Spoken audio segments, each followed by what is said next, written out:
ating mga kapulisan dyan po sa Southern Police District, Makati, Taguig, Pateros, Parañaque, Las Piñas, Pasay. Maraming salamat sa inyong suporta, sa inyong serbisyo at pagmamalasakit sa ating mga kababayan. Lalong-lalo na po sa panahon po ng mga unos na ng ating bansa. Dahil kahit po kayo, mayroon din problema, pero mas inuuna po ninyo ang paglilingkod sa bayan. Mas inuuna po ninyo ang kapakanan ng mas nakakarami kaysa sa inyong mga pamilya. Maraming salamat mga sir. Kaya po mga kababayan, pag makakita tayo ng pulis, try po natin. Sabihan man lang sila, sir, salamat dahil sa inyong serbisyo na ibinibigay. At higit sa lahat, ang Southern Police District, wala po silang pinipili na paglilingkuran, anuman ang kulay, anuman ang politika na inaaniban mo, ang kanila lamang po ay ipatupad ang batas at pagsiservisyo sa ating mamamayan. Kahit po may mga sakuna, kahit ano pong mga unos, patuloy po sila sa kanilang operation para labanan ang mga criminality at hindi lang po sila nakapokus sa mga criminality, bagkos umaantabay po sila, kumakalinga sa ating mga kababayan na biktima po ng kalamidad dyan po sa area ng Southern Police District at sa buong Metro Manila at pati na rin po sa mga karatig na lugar sa ating bansa. Kaya patuloy po tayo sumuporta sa ating mga kapulisan. Dial 911, darating sila. Huwag na kayong maghanap ng pulis sa presinto sapagkat ang pulis ay nasa inyo ng mga telepono. Darating kami sa loob ng 5 minuto. So, rather na sila ay magtatambay dyan, isasarado natin. So, sila ay maglalakad sa kalsada or sasakay sa kanilang mga mobile at ang pinaka-bottom line, palagi sila may mga radyo. Sinabi ko sa kanila, dapat laging may nakikita na pulis.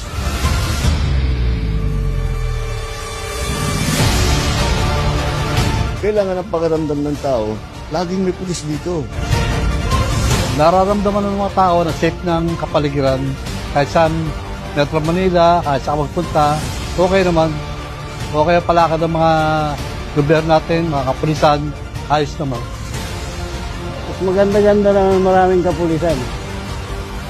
Nakikita naman natin yung mga pulis dito. Responsive naman sila, active naman sila na nag-aayos ng mga traffic natin dito sa lugar na to.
nalampasan, kahit minsa'y di pinanghihinaan. Hinding-hindi pa rin pag-agabi, kahit mahirap ay ngingiti ang labi.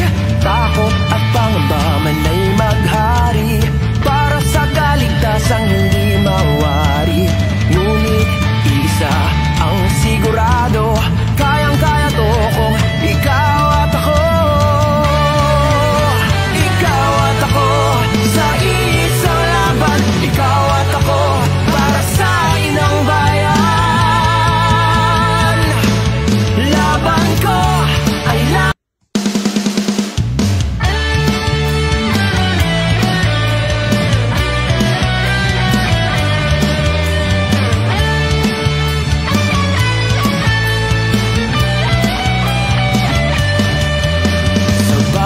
Pagsubok na nalampasan, kahit minsa'y di pinanghihinaan.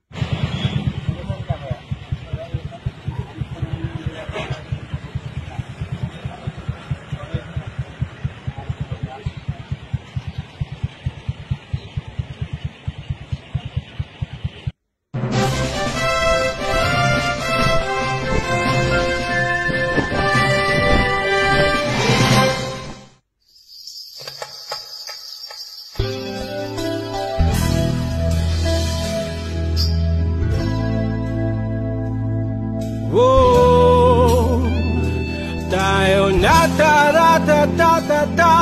tararana, sambisig pupunta sa liblib na barangay pamamahalang. Maayos na gobyerno, isa-laysay, sandatay, pula, medisina, martilyo at bala. Alay kaunlarang pinapangarap nila, tayong nasa gobyerno magkakaisa. Hangad naming mga pulis sa barangay, tapusin ang karukaan nilang at bakit yun ang buhay. Presensya ng gobyerno dulot dahil ginhawa, magbalik lipunan kasama buong pamilya. Di lang pulis presensya ng komunidad, kundi maramdaman serbisyo may dignidad. Tayo nasa liblib na barangay, watawat ng Pinas, iwagay waay. RPSB, serbisyong may integridad para sa komunidad. Hey! Bravo! Ha! Ha! Ha! Ha! Ha! Ha! Ha! Ha! Ha! Hey! Kami ay mga pulis sa barangay, akmang tugon sa maginhawang buhay. Hangad, kapayapaan, kaunlaran sa barangay, para ang bansa ang buhay ay hayahan. Ipagpatupad ang pag-asa at saya, tayong nasa gobyerno magkakaisa. Bilang pulis presensya ng komunidad, kundi maramdaman serbisyo may dignidad. Tayo nasa liblib na barangay, watawat ng Pinas, iwagay waay. RPSB, serbisyong may integridad para sa komunidad. Sambisig pupunta sa liblib na barangay pamamahalang. Maayos na gobyerno, isa-laysay, sandatay, pula, medisina, martilyo at pala. Tayo nasa liblib na barangay, watawat ng Pinas, iwagay waay. RPSB, serbisyong may integridad para sa komunidad. Tayo nasa liblib na barangay, watawat ng Pinas, iwagay waay. RPSB, serbisyong may integridad para sa komunidad. Sambisig pupunta sa liblib na barangay pamamahalang. Maayos na gobyerno, isa-laysay.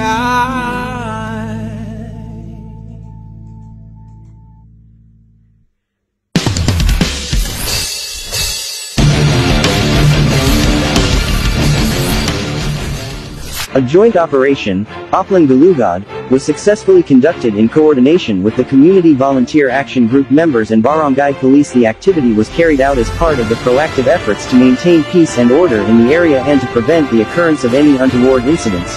As part of the Quick Impact Project, QIP, and efforts to strengthen police-community relations, the RPSB Team Putadan participated in a free circumcision program initiated by the Barangay Council of Putadan in coordination with the Barangay Health Service. The team assisted in registration, crowd control, logistical support, and maintained peace and order throughout the activity, benefiting numerous young participants and reinforcing community trust. The team remains committed to supporting community-based programs and fostering strong partnerships with local stakeholders. The team also conducted a coordination meeting with the Office of the Local Civil Registry (LCR) to address issues related to late registered birth certificates. This initiative aims to streamline the process for residents encountering difficulties in securing their birth documents, particularly those with delayed or incomplete registration. The discussion focused on identifying common challenges, clarifying requirements, and establishing clearer procedures to ensure faster and more efficient service delivery. This effort is part of our continuous commitment to assist constituents within our area of responsibility, especially in resolving vital documentation concerns that directly impact access to education, healthcare, and government services. The team also conducted a library on wheels and film showing. This activity was designed to support the educational and moral development of children in the community. The RPSB Library on Wheels provided access to age-appropriate storybooks and facilitated guided reading sessions to promote early literacy and a love for learning. In addition, an educational film showing was held to entertain and engage the children while imparting positive values, proper behavior, and important life lessons in an enjoyable format. RPSB Putadan launches feeding program for children under the Fight Against Malnutrition campaign. The primary goal of this initiative is to prevent malnutrition and its long-term consequences by addressing the nutritional needs of vulnerable children at an early stage. Through regular feeding sessions, children are served balanced meals that meet their daily dietary requirements, ensuring that their physical growth and cognitive development are not hindered by poor nutrition. A comprehensive lecture and seminar for members of the Community Volunteer Action Group was designed to enhance the knowledge, skills, and overall capability of the members in promoting peace and order within their respective areas. Key topics covered during the seminar includes basic law enforcement procedures, proper handcuffing techniques, practical guidelines and safety protocols relevant to their field duties. This initiative is part of ongoing efforts to strengthen community-based policing by investing in capacity-building programs and fostering close collaboration with local force multipliers. As part of its commitment to strengthen community ties and promote spiritual well-being, the RPSB Putadan spearheaded a community engagement initiative to organize a free baptism program. This outreach effort aims to assist families, especially those facing financial constraints, in fulfilling the sacrament of baptism for their children and loved ones. Free medical checkups, medicines, and vitamins were provided to local residents as part of a meaningful community outreach initiative. This compassionate program was made possible through the generous sponsorship of Generica Pharmacy Putadan branch and the Eagles Club, whose support played a crucial role in its success. A total of 100 beneficiaries received much-needed medical assistance during the event, making it a significant step toward addressing the immediate health concerns of the community. The program not only promoted wellness but also demonstrated the power of collaborative efforts in uplifting public health. RPSB Putadan remains steadfast and deeply committed to extending support to the less fortunate members of the community. Through its continuous outreach programs and humanitarian initiatives, the team works tirelessly to uplift the lives of those in need, whether through medical missions, feeding programs, educational support, or community dialogues. RPSB Putadan exemplifies a spirit of compassion, service, and dedication to making a positive difference in the lives of others. Their unwavering commitment reflects the true essence of public service, putting people first.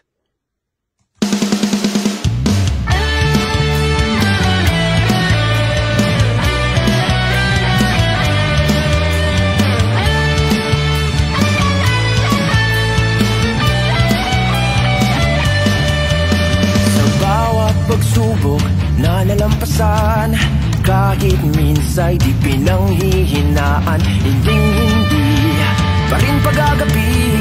Kahit mahirap ay ngingiti ang labi, takot at pangamba man ay maghari, para sa kaligtasang hindi mawari. Ngunit isa ang sigo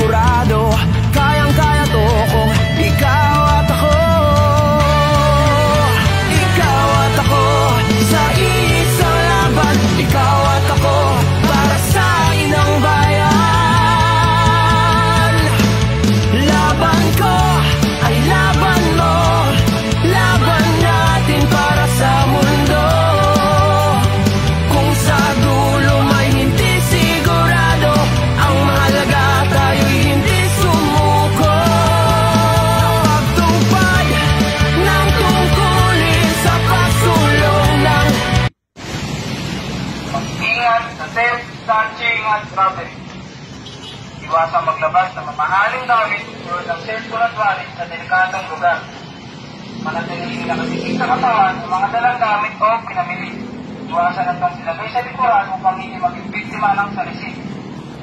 At kung maaari, iwasang lumabas kapag 10 oras ng gabi. At kung may nakitang krimen, agad na tumawag sa 911 at darating sa inyong kinaroroonan ng ating mga kapulisan.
pagsubok na nalampasan, kahit minsay di pinanghihinaan. Hinding-hindi pa rin pag-agapi, kahit mahirap ay ngingiti ang labi. Takot at pangamba man ay maghari, para sa kaligtasang hindi mawari. Ngunit isa ang sigurado,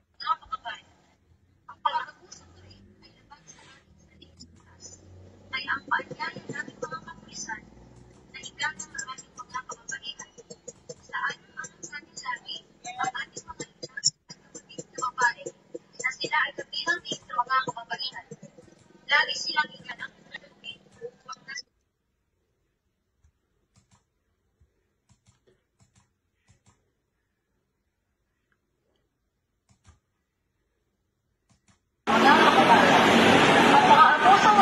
tatak sa ating saligang batas. Kaya ang paanyaya natin mga kapulisan na igalang ang ating mga kababaihan. Sa alam-alam natin yan, ang ating mga ina at ating mga babae na sila ang nagsisilbi sa mga kababaihan.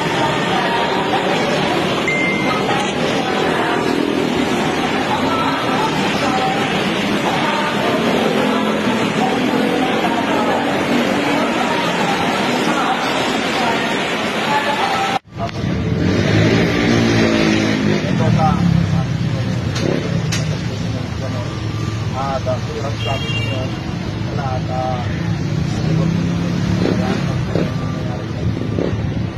hindi kami nagsipot tayo dito about sa pagkakaiba ng sa security.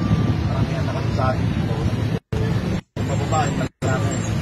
Kaya yung mga elemento pwede mo tayo makasuwat at hindi mo namin alam yung mga ginagawa namin. Pagkakaiba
Hindi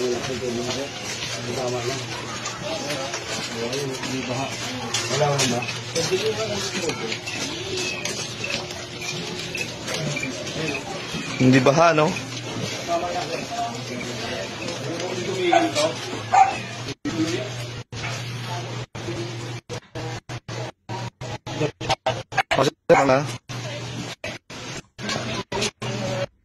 Mga lalaking manloloko.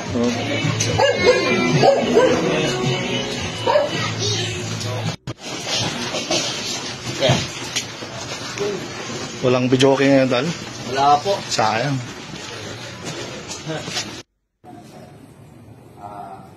Nasabihan ko po yung mga kabarangay na kaya pinakita ng abutan. Siyempre, i-report ko muna rin sa kapulisan. Hindi ko muna yung sasabihan sila ng... Meron ba? Meron? Wala pa po. O ito, explain ko po ito ha. Previous, meron na? Meron? BNS? Opo. Ano yung may tutulong nyo sa pagsulpo ng illegal na droga? Sa lugar nyo po?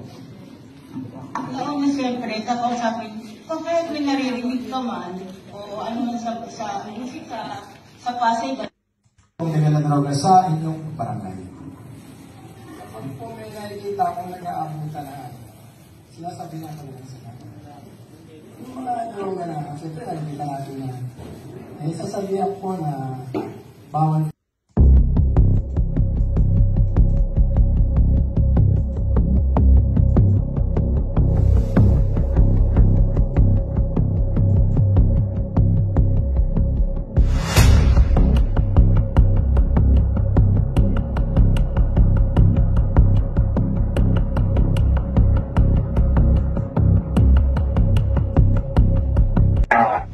Magandang hapon po, ma'am. Ano po masasabi sa ginawang aksyon ng kapitan ng Pasay? Sabi ko lang din, hindi ko talaga akalain na ganun pabilis yung sabi mo. Kasi, siyempre nandun ko sa dulo ng ano eh, kasama kami. Pero sa totoo lang, mabilis ang responde ng CCTV. Lalo na sila sa CCTV. Okay sir, kasi nakahuli yung suspect eh. Kaya ito naman sa akin, okay na okay yung Salamat po.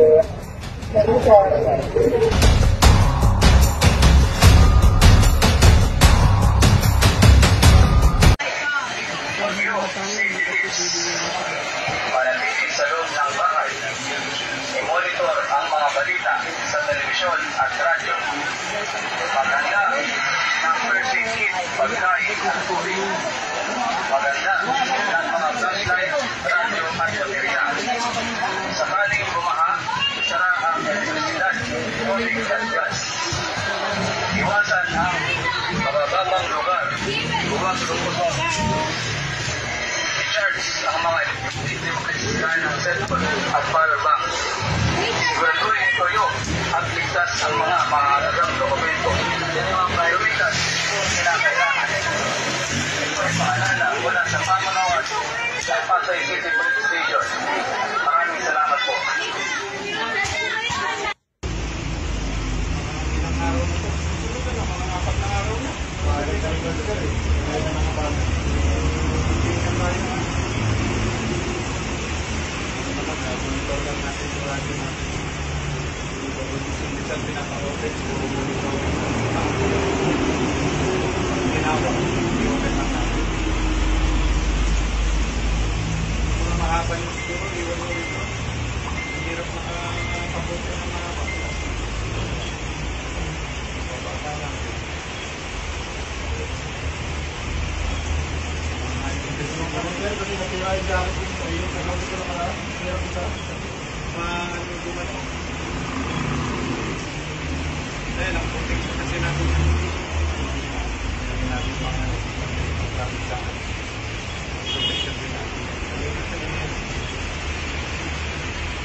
Tayo naman ng pabuti.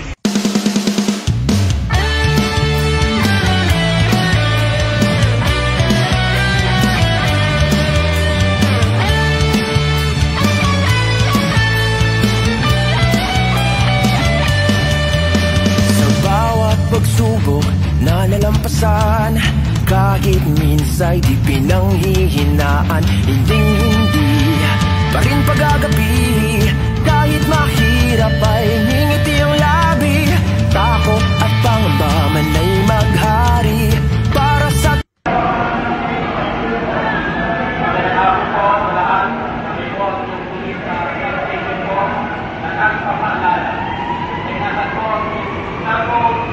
wallet, mag-ingat po sa pag-uwi at pag-asbang sa uwi. Maraming salamat po.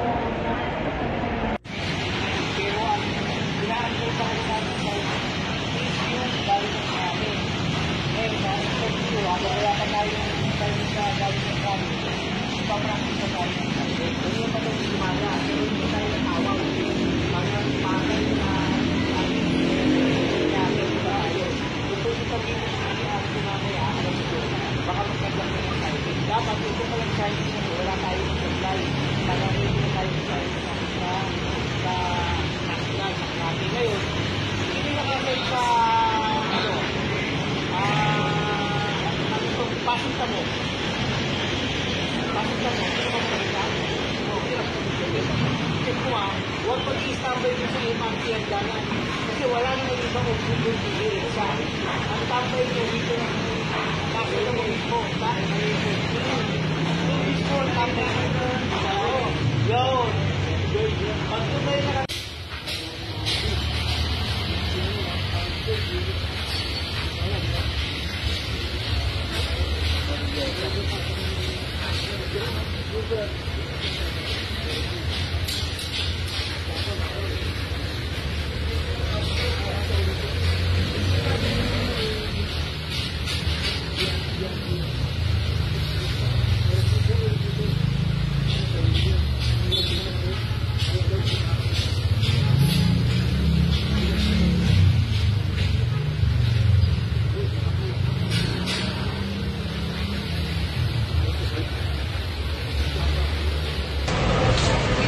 Magandang hapon po sa lahat. Kami po ang inyong substation po, Bangkal, na nagpapaalala na ingatan po ang inyong gamit katulad ng cellphone, wallet. Mag-ingat po sa mandurong. Maraming salamat.